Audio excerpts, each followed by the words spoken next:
欢迎电视机前的观众朋友走进天津卫视的大型情感节目《爱情保卫战》。本节目由中国广电天津公司独家冠名播出。看电视享五 G 选中国广电。来看看今天请到的几位情感导师是谁？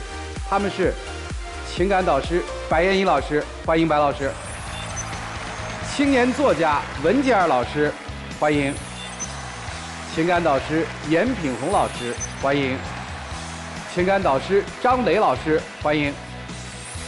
当然了，我们今天依然请到了广电帮帮团的各位老师和好朋友们，欢迎大家。接下来的时间，了解一下这对嘉宾的基本情况，请看。我们结婚18年了，刚开始是相亲认识的，彼此也不太了解。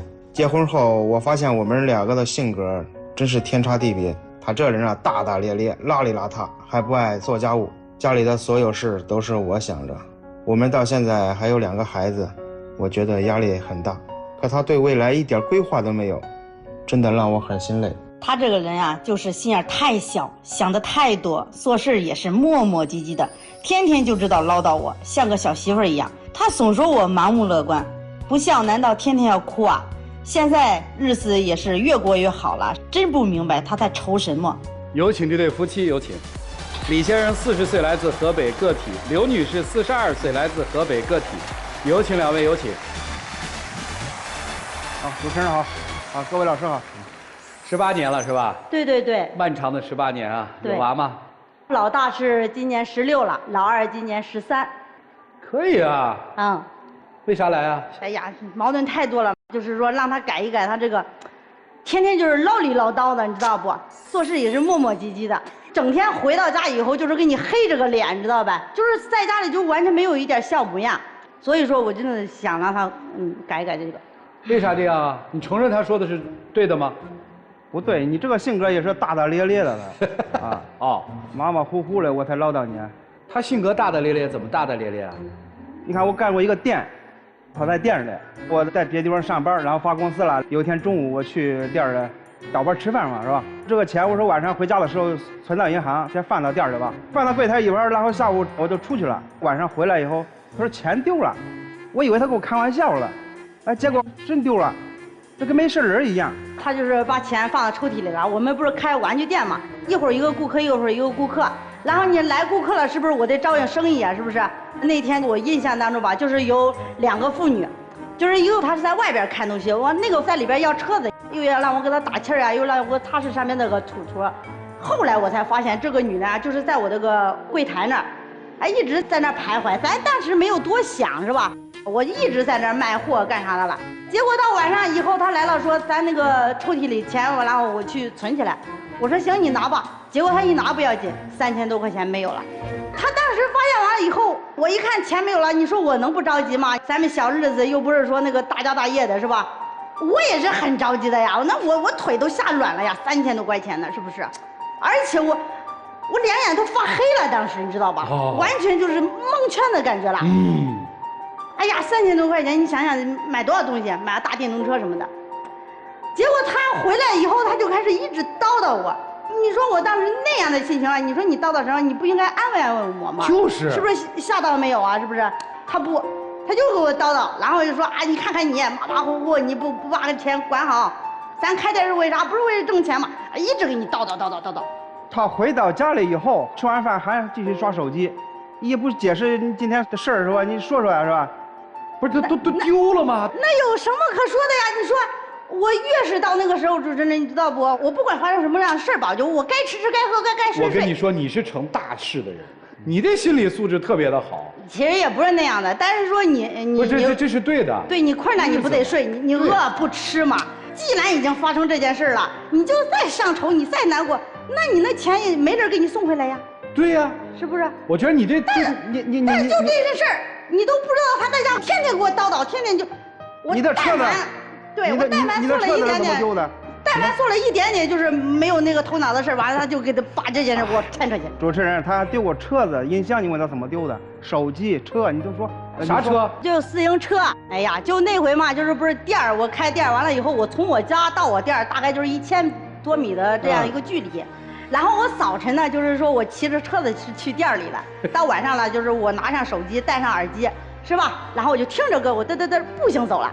啊，然后到第二天嘛，我就想着骑着车子又回到店里的时候，我一想，我车子要忘门去了，那我又步行过去了，是吧？我步行过去以后，发现我车子丢了，这我也不是故意的。那音箱你说怎么回事？到底是丢了在哪儿啊？音箱。天天你就把这件事都给我挂嘴上。啊，你到底是丢了是有人用了？你到现在也不说清。就是音箱嘛，就是说，你看我不是开玩具店嘛，我就想着每天就把音箱放到那个花池那儿，咱们听个歌，然后呢，就是说有点氛围嘛。听着听着吧，它就是没有电了，自己就不唱了。然后我在屋里嘛，就是又看电视啊、看电影啊、刷手机啊，我都没寻思那个。然后到晚上呢，我就还跟以前一样，就是关了门我就走了。到第二天我想听歌的时候，我一发现我音箱昨天没有拿。你说你这样的事儿，你就不要叨叨了。还有手机，1年内丢过3个手机，是不是？你丢过1个手机，后2个手机又丢了。你说你这长性，你说我说他还怎么了？怎么了？我丢了换新行不行？是故意的吧？手机？不是。1年内丢3个手机，除了想换新，我们没有其他的解释。不是，主持人不是这样的。你想吧，咱们这手机也不是说都是好几千买。对，也是在店里一忙活。哎呀，一回家2天来，手机没了，再买一个。对，就是说你看，然后我正在玩手机的时候，是不是来顾客了？啊，来顾客了，然后人家说要我上面那个大遥控车。啊，你搬车。对，你看他要遥控车下来了，我得立着凳子，然后我的手机我随手咔这样一放，然后我就给他拿下来，我说你要是要这个，我就给你试一试，我就给扒开以后又放电池又这那，你说谁还想着手机的事啊？我真买起货来，我什么都不想的。对，我理解啊。后来手机呢？就是一会儿来顾客，一会儿来顾客的，都没考虑那个。但后来我就是说，哎，没有顾客了，我得拿起手机来玩手机是吧？结果我想我手机放哪儿了？我找不着了，确实找不着了。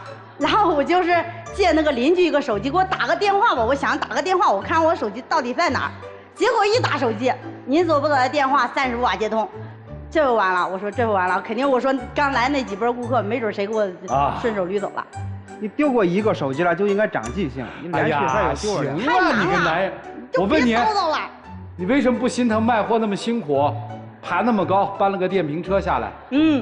你心疼不心疼？啊，天天抱怨，你看店去啊？我觉得你老婆性格挺好的，多好啊，是吧？你说他有必要那个叨叨吗？就这事儿那事儿的，是不是？没必要。就天天就抓住这几个点，过去了就过去了，是吧？过去了就过去了。对。您家在哪儿开的店呢？邢台。我们能记一下那地方吗？我们换手机啊，需要音箱，什么时候咱去吧？好可爱。还有他自己开的车，每次出去都有刮伤。剐蹭，对，刮蹭，前后轮，人没事吧？前后杠都是人没事吧？你看，老师，主持人，你还会问我人没事吧？我跟你说啊，你要没说这个车，我都不生气，你知道不？说你这车，我就更生气了。他把车看得在乎，比我还要在乎。每回我要是开车出去，到回来以后，人家都得左看上看下看右看，你知道吧？就得看看你哪有没有刮蹭，哪有没有坑我什么时候像你说的？从来都不会说看看我。啊，这个。你说我能不生气吗？不是，他看你就这么一眼嘛，他也不能围着你转啊，对吧？对，围着你转，你也那个。我有没有受伤啊？对，好，这。你就是把车撞了，你也没事儿，因为我本人不晕车。我本人不晕车，我只要坐他车就犯错啊！哎，你们夫妻俩这日子过得真的挺好，总是急刹车，你就开50-60迈的车，直接给你死刹车。哎呀，你这正常人家老太太就那一回，就是为什么他这样？就那回我开着车我回老家了，我们家是村里，然后我们要在镇上，给我妈买点东西是吧？然后我就把我车往那一停，完我就去商店里买东西了嘛。买完回来以后，我一看我那车门上咚咚咚坑了2个大坑。你说别人坑的我，谁坑的我都不知道，但是回来这家伙就劈头盖脸的就这么说我，你说这能怨我吗？就你那个习惯，你哪有空上哪儿算你肯定是按人家事儿来在这。我肯定到停的时候，我得停在一个空位的地方吧，是不是主持人？行吧。他天天这不是唠叨我，挑我毛病是吧？然后你都不知道他有多么的那个小心眼呢。哦，他还小心眼儿。对，就有一回，我莫名其妙就回到家以后，他就给我黑着个脸。不理我，嗯，就那一回不理我，就持续了2、3天。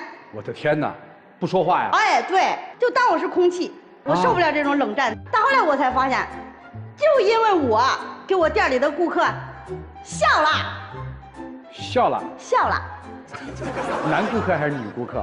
男的。你那是笑吗？了。对，你那是笑，你那喊人家大哥喊亲，怎么称呼人那是？你说现在这个年代是吧？这不很正常吗？人岁数稍大点喊人个大哥喊人个亲，这不很正常吗？还热情招待吗？哎，你们家那小店应该买的挺好的吧？还行。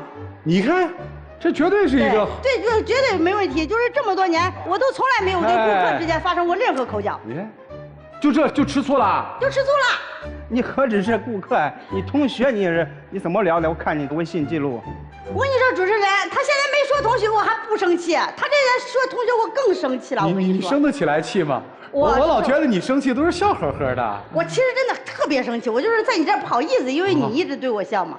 我要不对回敬你。我不能跟你笑了，我回家我媳妇儿也该修理我了。你怎么跟人家笑啊？对，就是这个同学嘛，真的我也是。说同学，说起同学以后，我真的更生气。怎么了？就是我同学，就是说男同学给我发消息说，到时候咱们聚会。我说可以啊，这么多年没见了。结果人家就是看到我这条信息了，哎呀，死活不让去。完，我跟他说了，有男的有女的，不行，就是死活就是不让你去，说啥不行。有男的，有一个男同学，也不是一个，有女的，对，是你自己。不，你是这么想的吗，兄弟？是，你看看，小心眼子啊！是吧？去没去？去没去？去了。去了。如果能不去吗？这么多年没见面了。几个男同学来着？好几个。几个女同学来着？有5、6个呢。哎，就是。你这不多正常啊，是不是？对。不让去，当然我肯定去了呀。去了。好不容易邀请了，完了以后咱说不去，那家伙不可能。啊。然后我去了，结果去了以后，到后来我同学发现，他竟然在后面跟踪我，说啥也不信，人家就在后边跟踪我。去那一看啊，有男同学有女同学，这下我才放心了。你说到后来我同学跟我说，你说我多丢脸，我多没面子。对，因为在乎他。去，在乎你多好，你幸福夫妻嘛。行，挺好，你同学都看见他了。对呀，到后来都知道了呗，就你看谁那个谁的老公跟踪他，怎么着的？没进来喝2杯吗？没有，人家跟踪我，他能光明正大过来吗？到后来我就说他，我说你让我在同学面前丢尽颜面，丢脸不丢脸？不是，你同学应该特羡慕你。我感觉我脸上没面子，我就感觉他不放心我，这是什么意思？是不是？他同学聚会以后回来就开始变臭美，每天他就回来就是化妆。以前你也不化妆，自从这个同学聚会以后就天天化妆，是吧？微信上聊天，那不很正常吗？是不是？俺又没有很岁数大，你谁不化个妆爱个美，这不很正常吗？他不正常在于同学聚会之后，之前为什么不化？之前你孩子小呀，你想想孩子小，你整天给他们做饭呀，接他们上下学呀，是不是？哪有空化妆？你刚化完妆，你回来又要做饭什么的，这那的，是不是？那为什么聊天呢？好不容易联系上嘛，联系上你肯定是要说话的。我感觉这太正常不过了呀，这怎么在？然后还去那个美容养生店、塑料店、那彩耳店还充卡，那儿充几千，这儿充几千。啊，你看别人都是这样啊，你可以问问，是不是老师们？谁不去那儿办个卡，是不是做个脸，什么做个身体，这不很正常吗？再说我嫁给你这么多年，是不是？孩子小的时候我都没有出去过，那家伙孩子长大了，你还不让我出去消费一下呗？我感觉这很正常呀。我给你买过金项链是吧？你还是说你不了解我呀？我能喜欢那个东西吗？是不是？我喜欢享受生活嘛。万恶的同学会啊！哈，老婆学会花钱了是吧？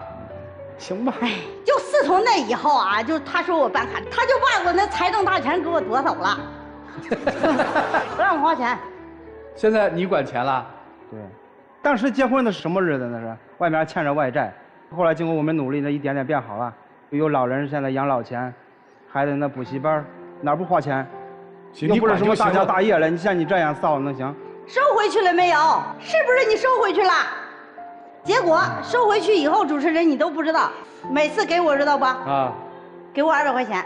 你说就现在的这个生活是不是？咱就是说买点菜，买点水果，你去个超市你也不够啊，是不是？但是人家只给你200块钱，我说有点少，完了人家直接再给我加50。那我一想，这是多少钱？200加50，是不是等于250啊？是不是在骂人？我当时也没想这么多，我就随手给你一转，你说不够我就给你转。但是你是不是就给我转那些钱？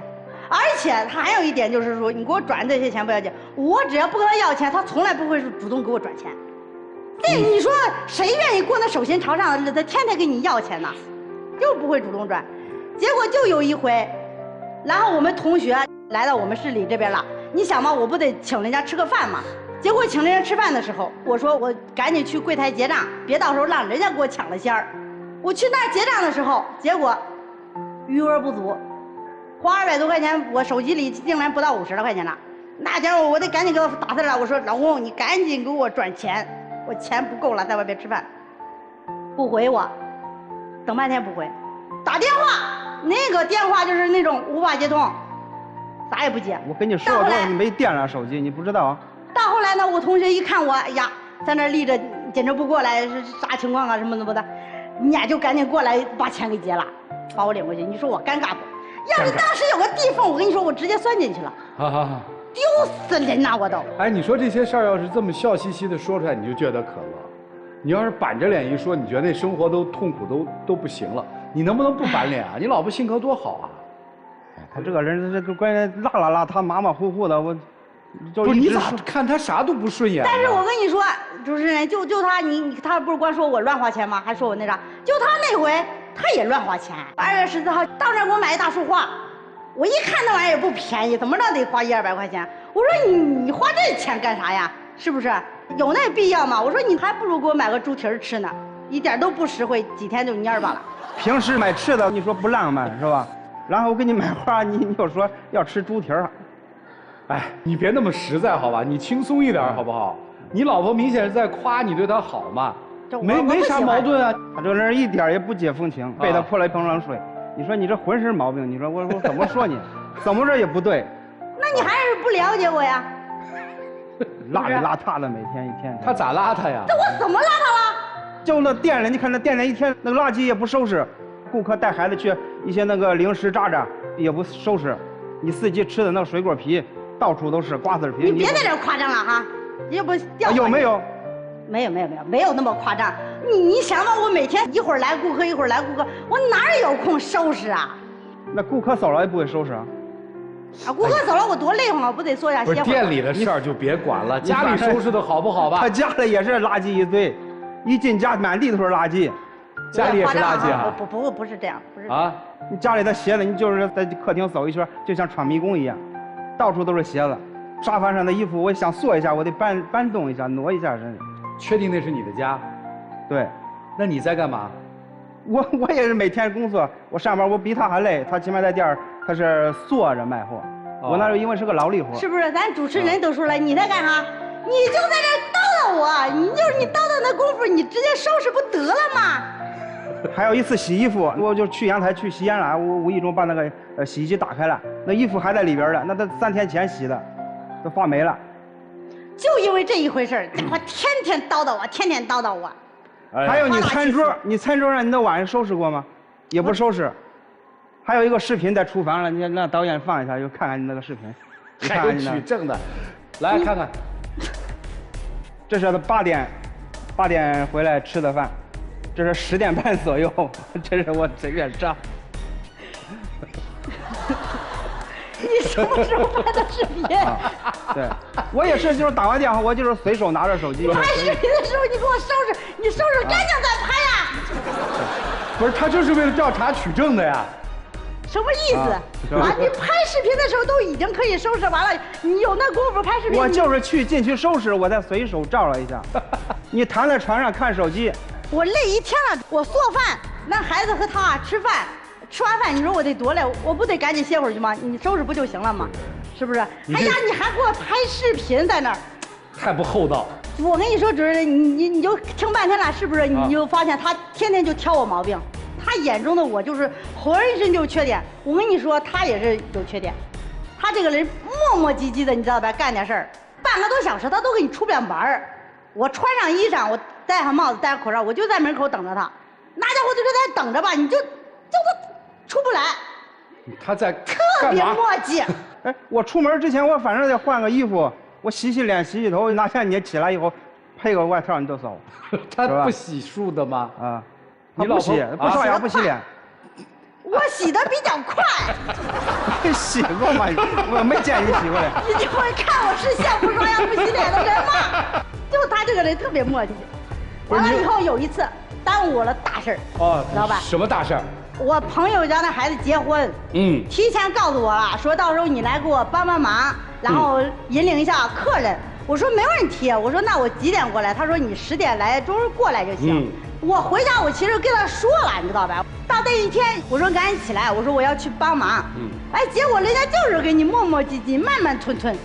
家伙起床再起半天，起不来了以后还得喝口水，喝口水了以后才慢慢悠悠再去到卫生间。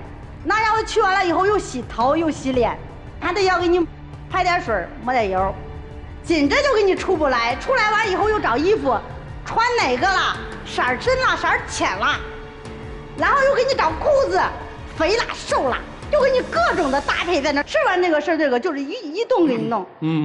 好不容易穿上衣裳了，穿鞋的时候给你光擦鞋都给你擦10好几分钟，这才算出门。结果出门走到人那儿都11点半了，你说耽误事不？我明明答应人家10点去帮忙，结果人家我们走到那儿那你提前说呀，给我就打算说11点半到那儿，我所以说不着急。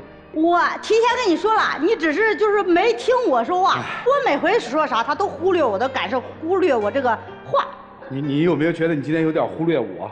我没有。你能不能给我一些机会提问？说吧。啊，可以哈。你们俩结婚的时候是谁追的谁？我们俩谁没追谁？就是父母一撮合。哎，对，就是亲戚介绍。行，你觉得你们俩这个结婚之后谁更爱谁？我感觉我挺爱他的，其实。啊，那你觉得你爱他吗？我也爱他。你确定他爱你吗？我现在都不很确定他爱不爱我了。哦，这从什么时候开始？我的感受。哦。这天天个叨叨了我心烦意乱的。好。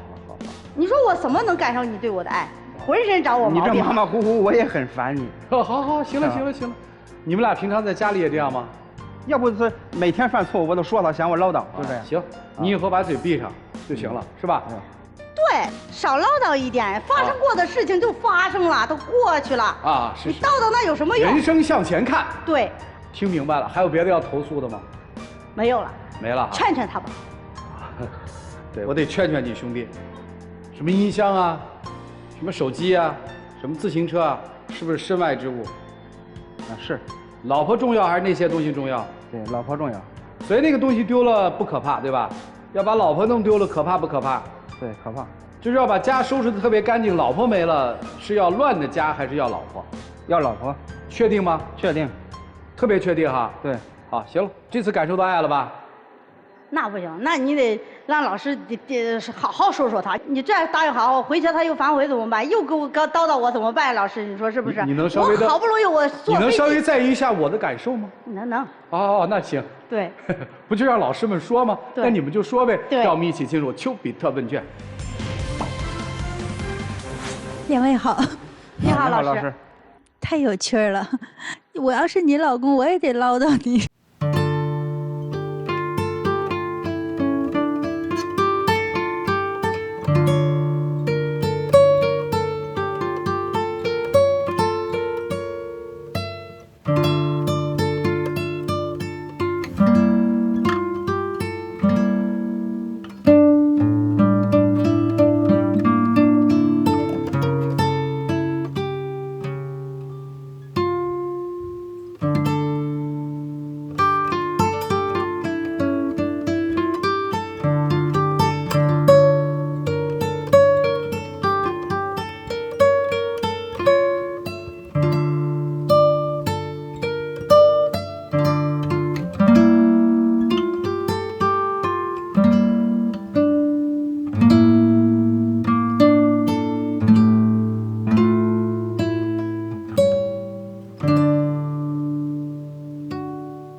顾及那个洗衣机里的衣服，但是这个男人对你的爱不能不顾及。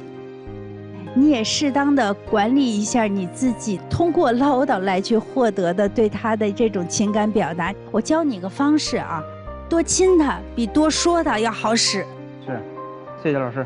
我其实还挺羡慕的，因为他们两个40加的年纪，然后结婚18年，其实是从少年夫妻走到现在的。就年少夫妻能走到现在，相濡以沫到现在这个程度，我觉得很难，这需要2个人都有很大的智慧。而且我觉得这个姐姐其实挺有意思的，她把这个生活氛围做得特别好。你像嫌她唠叨啊，但我发现她一直是给你兜底的人，她会去在你后面帮你去捡东西啊，去收拾东西啊，然后你不干的活她会来给你干啊，其实挺好的。我觉得你俩天衣无缝，继续往下过吧。好，谢谢老师。是挺好的，但还是有一些问题啊。因为过去你们相亲相爱，带着2个娃，家里互相这个4口之家这支撑的挺好的。这不娃也长大了吗？16的孩子他有了很多自己独立的意识嘛，所以你们夫妻俩就空出很多时间了，那就开始你看我，我看你了呗，对吧？你觉得我磨磨唧唧洗个脸半天啊，他觉得你参加个同学会开始描眉画眼了。其实以前对对方都没有那么多的关注度，不是不相爱啊，是因为我们家庭的琐事太多了。其实现在正是一个非常好的时候啊，40出头还很年轻，孩子大了，我觉得正是你们应该进入我们婚姻和情感的第2个高潮的阶段，可以再谈一次恋爱了，再热烈一把了。所以我得说，女士你就是不解风情。人家送你玫瑰花，你不得高举双手说看我老公多浪漫，还得拍个朋友圈发给大家，对不对？这日子不就越过越红火，把一些细琐的小矛盾就化解了吗？说实话，你这大大咧咧性格，我也很大大咧咧，就我也爱丢三落四，但是随着年龄的增长，慢慢过日子，发现有些事情还是要谨慎，还是要细心。而且你丢1次丢2次，它毕竟是财物，是家里的财产，丢了谁也不开心。那我们多操一点心，让老公也为你少操一点心，这不是好事吗？先生也一样，学白老师教的那个方法，忍不住想用唠叨的方式爱他的时候，你就抱抱他，啊，你就多陪陪他，夸夸他，他就不嫌你唠叨了。生活其实有时候还需要一些小方法。他送花，你没有送人东西吗？你不对啊，你光热热闹闹化着妆见同学了，你就不能穿个好看衣服送个礼物给老公，美美的过个节吗？一定要珍惜你们身后的情谊，把这个甜甜蜜蜜的爱情再经营起来。祝福你们啊，谢谢。好，谢谢老师。谢谢老师。张律师，我特别希望你能够写一首诗，你写了吗？没有。那你构思一下，我先让帮帮团的老师发言。好。来，我们听听广电帮帮团的老师们怎么看啊？我这一次的发言太急迫了，因为女士，你承包了我1整年的笑点。你有没有发现你的肢体语言、你的语言这种表达，你自带笑点？其实你们2个在一起啊，非常好的一对反差萌。其实你们之间没有什么太多的问题矛盾，说一说，说破了就好了。我觉得女嘉宾特别可爱啊！你上场了3分钟之后，我就想起了一个词儿叫中年少女，我觉得你特别贴切。而且你今天上场的时候呢，穿着了一个粉色的运动裤。我前2天呀想买一身运动服，其实我看上了那套粉色的，但我觉得哎呀，毕竟这个年龄了嘛，我还想装的稍微稳重一些啊，所以我在粉色和蓝色之间纠结。我就下单了那套蓝色，但今天看见你，我刚才趁空闲已经把那粉色的再次下单了。我觉得你特别可爱。好，谢谢老师啊。您其实那绿衣服也挺脆的，挺鲜亮的。来，哎，赵传老师就像曹丕一样，逼我7步成诗啊，一点准备没有。您只走了3步啊，您可比他厉害。走不动了，直接送一首打油诗吧。好，一对欢喜冤家，笑声带给大家。男士化身侦探，只因内心爱他；女士自带笑点，猪蹄胜过鲜花。2位继续相守，4口幸福之家。谢谢老师。好，谢谢老师。好厉害。接下来让我们一起进入会生活选广电，真情60秒。我也知道你这么多年嘛，就是为这个家付出很多，然后各方面你也都是担待我吧。但是我确实真的是不希望再听到你唠唠叨叨的，就是发生事了，然后咱们就解决完了就不要再提了。然后下次就是说再说话的时候，不要说你每次都这样，不要说这句话了，好不好？然后以后要出个门的时候，就是尽量咱利利索索的啊，别磨磨唧唧的了，受不了，真受不了，心情有点崩溃。啊，以后你也这个马马虎虎是吧？大大咧咧的也要改一改。现在我管2个孩子有你，我感觉像个3个孩子一样，累死了都。你还要说我磨叽，每次出门你总是忘钥匙，我就是害怕我忘钥匙了，是不是？你总是你就是让我操心啊。回吧，2位，谢谢你们，请回，请回，请回。电视机前的观众朋友，欢迎登录优酷视频、腾讯视频、搜狐视频收看节目的完整内容。来，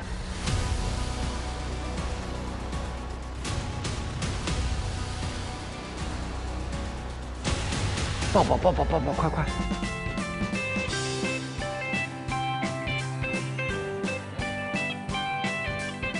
来，一起见证属于他们的浪漫时刻。各位，请见证。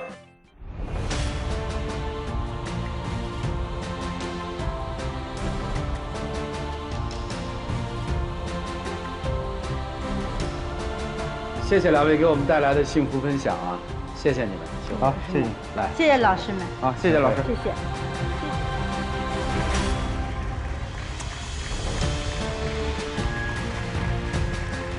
还是祝这一家4口幸福的生活吧。来，了解下一对嘉宾的基本情况，各位请看。我之前有过一段失败的婚姻，所以对待感情比较谨慎。但是他现在却总逼着我结婚，让我压力很大。我俩在一起以后，他的顾虑太多了，我努力为他付出，但是他却一点不领情，我真的很寒心。他虽然都40岁了，但是心智很不成熟，做事情太冲动，从来不考虑后果，我真的快接受不了了。我对他是真心的，也在努力包容他，但是他却总挑我的毛病，我真的很委屈。有请这对嘉宾，有请。关先生40岁，来自黑龙江，快递公司职员；王女士40岁，来自吉林，电子工厂工人。欢迎2位，欢迎。主持人好。好，你们俩什么关系？我们现在是恋人关系。现在是恋人关系。对。以前是？以前是同事关系。哦，未来是？现在矛盾没有解决，未来不太好说。未来不太好说啊！今天是看未来的是吧？怎么从同事变成恋人的呀？当时我们是在那个快递公司嘛，然后我是组长，他是组员。我离婚以后嘛，他追了我1个月，然后我考虑了1个月，然后就同意了。就咋那么快呢？因为之前我们就比较熟嘛，我觉得人挺好的。你离婚多久？离婚半年多。然后你们俩就谈上了？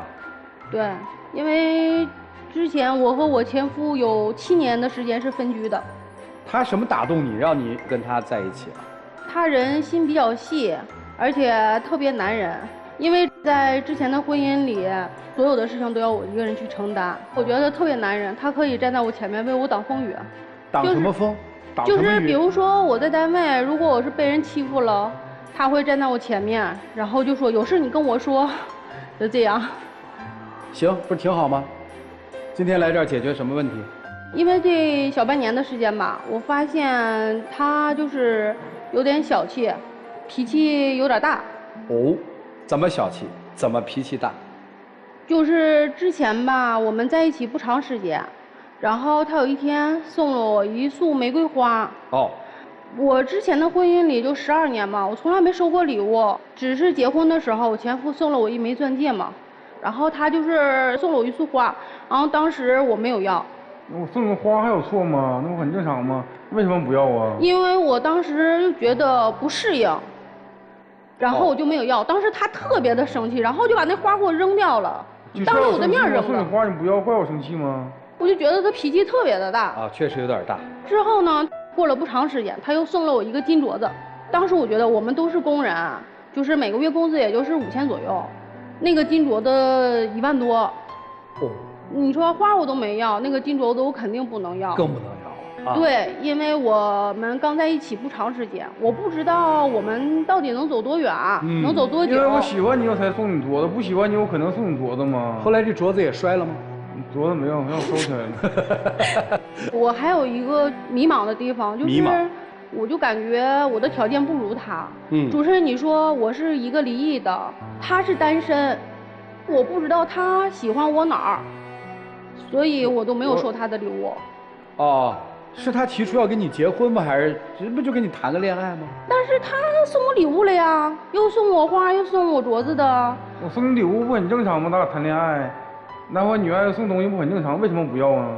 但是那个时候我们刚在一起嘛，我觉得礼物太贵重了。那你们现在在一起多久了？小半年吧。金镯子收了吗？没有，现在还在他那放着呢。哦，还在那放着。你现在是不确定你跟他是什么关系是吧？对。但是因为现在我们出现矛盾了，我觉得他就是脾气挺大的，然后也不包容我，也不理解我，然后还特别小气。什么事儿不包容你啊？什么事儿不理解你啊？我们俩刚在一起的时候，我是组长，他是员工嘛，我手底下管着20多个人，我就跟他说了，我说你不要表现得特别明显，这样会传风言风语。我脸皮比较薄嘛，我就不想让人家说三道四的。然后他特别不听。他就上班的时候会给我买一些吃的，有时还会喂我什么的。然后我正上班呢，可能会给我揉揉肩。就这样时间不长，风言风语就出来了，说我是因为他离的婚嘛。但是其实不是的，我之前跟他就是真的是什么关系都没有。你说咱俩处对象有什么不能公开的？怕什么的？但是我就是接受不了嘛。之后我就辞职了，然后选择现在的电子厂。所以你觉得在这个问题上他理解不了你是吧？对，我觉得他特别不理解我。他还脾气特别大，特别的冲，做事情呢不顾及我的感受吧。比如说？因为之前我前夫听说我有男朋友了，然后就给我打电话了，说啊，你这是无缝衔接，还是之前你们就在一起了？其实不是那么回事儿。然后我就在那跟他解释嘛，我说事儿不是这么回事儿。他就特别的生气，他就把电话抢过去了，然后跑到卧室嘛，把门锁上了，就是不管我怎么敲，他也不听，也不开门，然后就在那跟我前夫吵起来了。为他说话，感觉他跟他前夫搁一起就10多年了吧，现在已经离婚了，就还得联系什么？他跟他说些没用的来气，我跟他吵吵为他好，他的向他前夫跟我吵吵，我就感觉特别生气跟他。但是你得为我想，因为我已经离婚了，以后不想跟他再有任何的牵扯。但他就在那块没完没了，然后还跟人家要什么补偿什么的，我就有点接受不了。要啥补偿啊？我感觉是他净身出户出来的，我感觉是说跟10来年了，我就是来气嘛，就说啊，你想骚扰他干啥？气他出头是吧？对。好。但是我过年的时候我是要回家的，我们有共同的朋友，你说这件事情就这样没完没了。我不想这样了，已经过去了，就算了。明白，就他也不该管这事儿。对，然后我跟他说了，但是他不听啊。我为你好，我不向着你吗？你向人家说话。但是你没有站在我的角度去为我想问题啊。不，这事儿你管不着。他是你什么人？我对象。对呀，不就谈个恋爱吗？人家的生活要你管吗？现在我俩不在一起吗？你俩在一起，你跟他没有什么关系，只是谈恋爱的呀。你结了婚也没这权利管人那些破事儿，对吧？然后我们现在相处了小半年，他最近呢就着急说要和我结婚，要小孩儿呀。我都跟他说，我们还应该再相处一段时间。因为我经历过上一次婚姻的失败，我不可能就是很快的进入下一段婚姻。是，您上段婚有孩子吗？没有，因为我们一直分居。这么着急结婚干嘛呀？他说喜欢小孩儿啊，反正我俩都40来岁了，我俩现在要小孩不能要，再晚点不要不了了，岁数大的是对女人身体不好吗？我就要一个。哎，你怎么一直没结婚呢？单着身呢？我以前处过几个对象，受过伤害，就没那什么。受过什么伤害？方便说吗？不好。就是他女朋友跟别人跑了。所以这个你觉得就一辈子了？我感觉是他为啥呢？我们接触时候，我感觉这人说挺好，挺正直，说挺能过日子。为啥呢？像我是比较大老粗的，是说没啥文化，我感觉是说给人感觉挺踏实，让想找个归宿感。好，明白。我们一般就人家要结婚之前，我们都得问问哈，就双方了不了解。你了解他吗？算是了解他了。现在。哎，他有什么缺点吗？缺点不会做饭，不会洗衣服。结婚那么多年，不会做饭，不会洗衣服，是啊，为啥？因为我们家就是我还有个弟弟嘛，然后我们家人特别宠着我，就是我父母特别宠着我。但是结了婚以后，我前夫他从来不会往家里拿工资，大小开支都是我的，大小事情都是我的。我得需要挣钱嘛，天天都是不在家的，我就是在外面吃。结婚12年不会做饭。哦，你会做吗？我会做，天天我做饭。他做是做呀，但他做他爱吃的，他不做我爱吃的。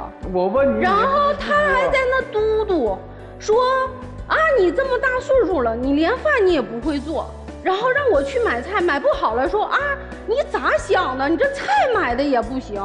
认识我的时候我就这样，那难道因为我跟你处对象，我就改变我自己吗？你不能这样似的强迫我。行，了解了。所以今天来干嘛呀？我俩是因为是结婚和这事那事吵架了，就是想解决解决。解决啥呀？对，然后他就说到结婚嘛，我认为说双方父母见个面，然后再说结婚的事情，必须得互相了解嘛。他特别幼稚，他跟我说你离婚了，户口本在身上，你不用见我父母，我回家我去取户口本去，然后咱俩就去登记。主持人，你说他都多大人了，40了，咱不是小孩子了，咱们做事考虑一下行吗？你不可能回家去偷户口本吧？我有什么可见不得人的吗？我那是偷户，我那40来岁人，他自己做不了自己主吗？还用？你是能做得了你的主，但是我离异的，你未婚，我不知道在你父母眼里，在你亲戚眼里，他们是否能看得上我？婆媳关系真的很难。我看上了，我父母就能看上。你能做得了他们的主吗？我替你问问啊，要彩礼吗，姑娘？不要。要房子吗？不要。什么都不要是吧？对。愿意裸婚是吧？愿意。就是看上我们家这傻小子什么了？就是还是之前那个话，因为之前没有人为我遮风挡雨，但是他可以为我遮风挡雨啊。哦。就是我在他们那里，我感觉我像一个女人。那就赶紧嫁吧。什么事儿你又不敢嫁呢？就是我觉得现在我俩之间的矛盾就是挺多，现在我俩之间矛盾就是说啥矛盾呀？他有的时候跟那个同事、异性朋友联系了，让我心里挺不得劲儿。干嘛了？让人不得劲儿了？没干嘛，就是之前在工厂有个小老弟儿，我之前对他帮助挺大的，他要回老家了。然后他就跟我说姐，我拿你当我自己的姐姐，可能以后咱们也不会再相遇了。然后说我送你个礼物吧，就当做纪念。然后就送了一个1.5米高的一个大熊。就因为这件事情，他跟我吵了很久，吵得特别凶。你说我送他礼物不要，别人送他礼物他要，你说我能得劲吗？不得劲，好重吗？那肯定不一样呀，因为当时我们是刚在一起，而且你送的东西特别的贵重。如果有一天我们俩不能在一起了，主持人，你说这个东西我怎么办？我是退给他，我还是给他折人民币呢？你想怎么干都行。我不敢收这个东西，行因为我不想坑他嘛。行，听明白了。哎呀，确定要结婚哈？他那个皮大小心眼儿。再观察观察。对。特别着急是吧？再等个1年半载的，等得起不？能不能？那不就没事了吗？但是我还得再观察观察他。所以这2个人心里到底是怎么想的，怎么琢磨的？这一段情感背后到底有着怎样的小危机？让我们听听老师们的分析，一起进入丘比特问卷。姑娘，我认为你结婚最大的障碍其实是你自己。你没发现，就是当一个人不那么爱你，不愿意为你真心付出的时候，反而你是坦然的、从容的。但当一个人他真的去很重视你，他特别迫不及待的想要靠近你的时候，你反而是忐忑的拒绝的。当你觉得一个爱是以如此真实的方式出现在你的生命当中，而你自己又不认为自己值得的时候，那这个爱浑身都是毛病，反而有距离的那种想象当中的根本就对你不珍惜不爱的，你反而就是坦然。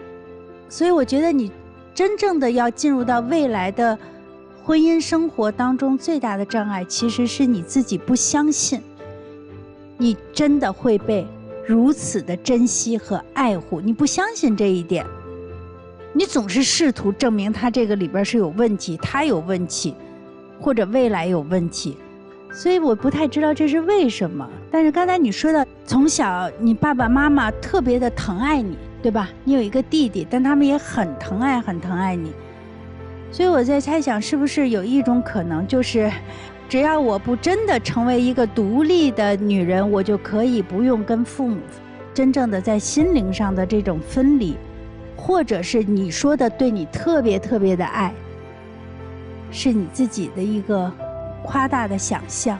如果是真实的存在，我想问，如果我的爸爸妈妈那么的爱我，我是无法去承受一个身边7年对我如此不尊重的一段婚姻，因为我就是应该被重视、被爱、被珍惜的。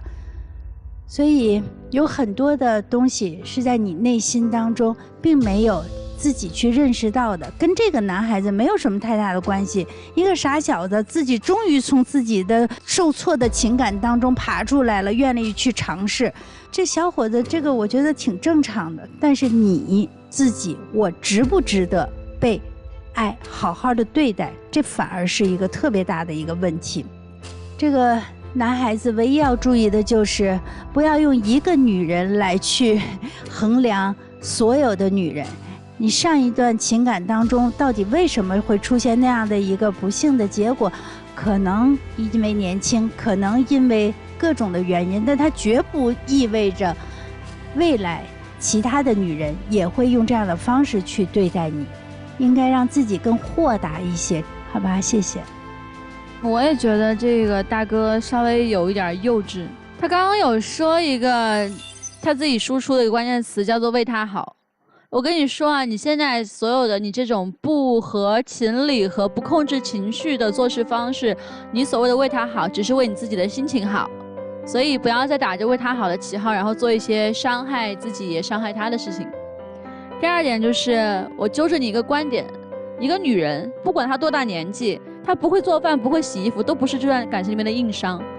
如果你觉得像洗衣服做饭这么琐碎的事情都成为硬伤的话，那我觉得你可能还是一个巨婴，因为只有需要妈妈照顾被洗衣服做饭才会在意这个点。好，接下来说女生，这位姐姐，其实你现在这个阶段你是不适合马上进入下一段责任关系的，而且其实你嘴巴上说我想跟他在一起，我想跟他结婚，但其实你所有的你的做法都是在等一等，再看一看，我先往后退一退。其实你可以直接告诉他，我现在想要怎么样，我希望的这段感情是什么样子的，我要一个什么样的节奏，你不要给他画饼。他付出的越多，我告诉你，你越来越还不起，而且你内心的状态现在是一个非常的脆弱的状态。你其实可以好好想一想，或者给自己一些时间和空间来修复一下你自己。男生不要着急，你要给他一个自我修复的时间和阶段。我也不建议你们俩现在马上结婚，然后马上要孩子，因为你马上就会发现，他在过往的婚姻当中有很多的阴影会到了你们这段新的婚姻里面来，甚至是他不自控的。说完了。我觉得女生在过往的人生当中，其实你没有真正的过日子。你既没有和你的家庭在一起，就是你的心其实是飘荡的、孤独的，你也没有和自己好好的相处，你也没有和你的前夫认真相处过。今天你别看这个男生，他可能40岁了，也没有结过婚，但他还真的是在过日子。我该做饭做饭，我该洗衣该工作，他在自己跟自己认真的过日子。所以我觉得你俩现在状态是不太匹配的。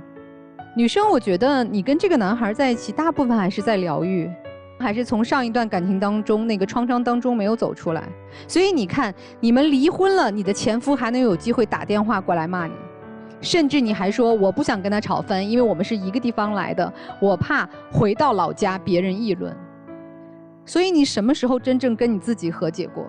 我觉得你40年过往都没有去认真的思考过。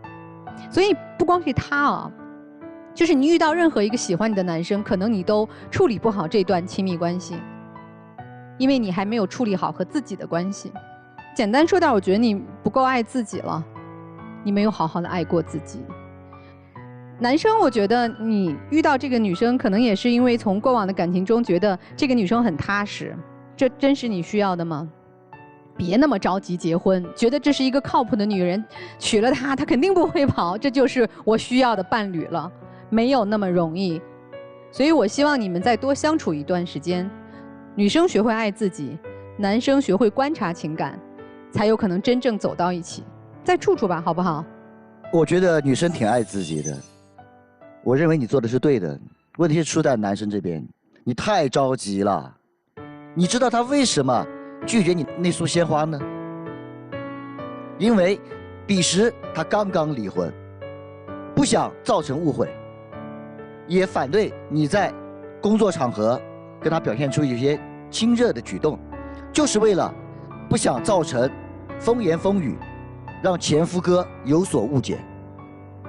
可是你没有理解他呀，你着急，结果果然造成了前夫哥的误解，然后你还不能理解他，把事态扩大，要跟前夫哥干一仗，还跟人要赔偿，凭什么呀？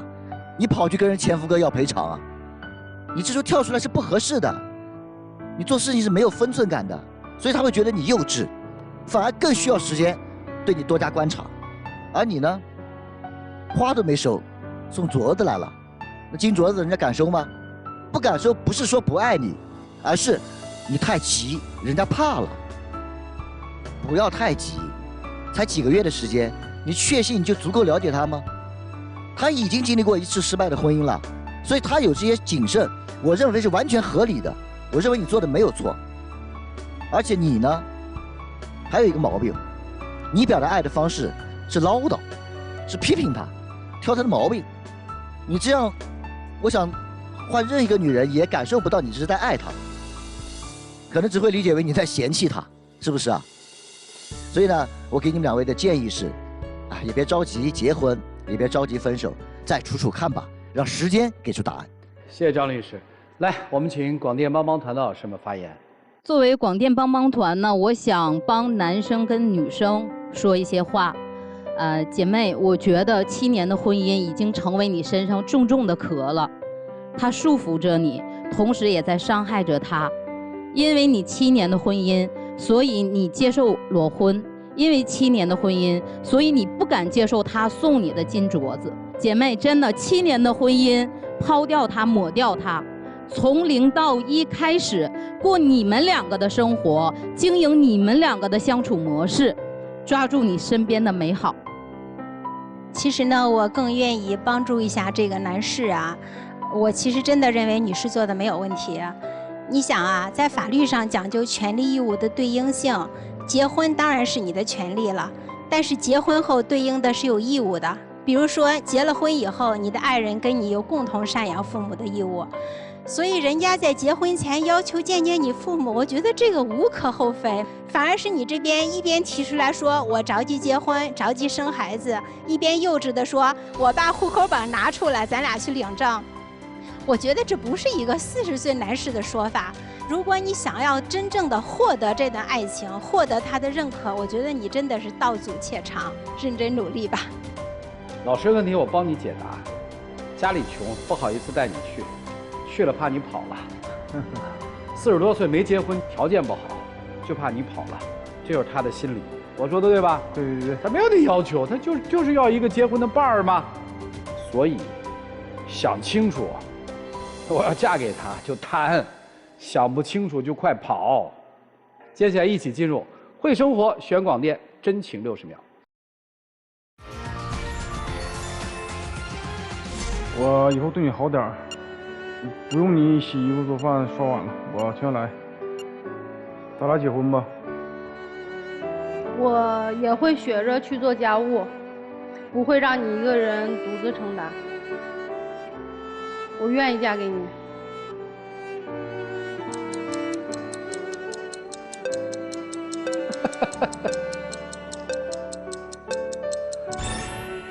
行，谢谢两位，请回，请回，请回。电视机前的观众朋友，我们栏目的唯一官方报名热线是0223606301，有情感困惑的观众可以来电报名，不收取任何的报名费用，小心被骗。我在反思，这个来之前还犹豫，这么快不太了解要不要嫁。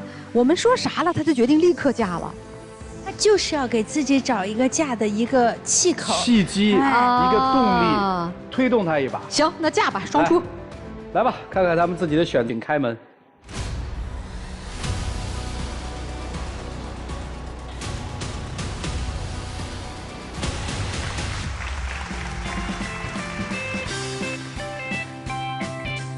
接下来一起见证属于他们的浪漫时刻吧，请见证。求个婚呐，笨蛋！嫁给我吧。好。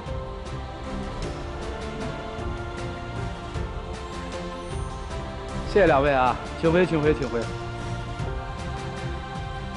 祝他们幸福吧，都是不容易的人，如果抱在一起可以取暖，就长相。本节目由中国广电天津公司独家冠名播出，看电视享五 G 选中国广电。再一次的感谢中国广电天津公司对本节目的大力支持，也谢谢电视机前观众朋友的收看和陪伴。我们下期节目再见，谢谢大家。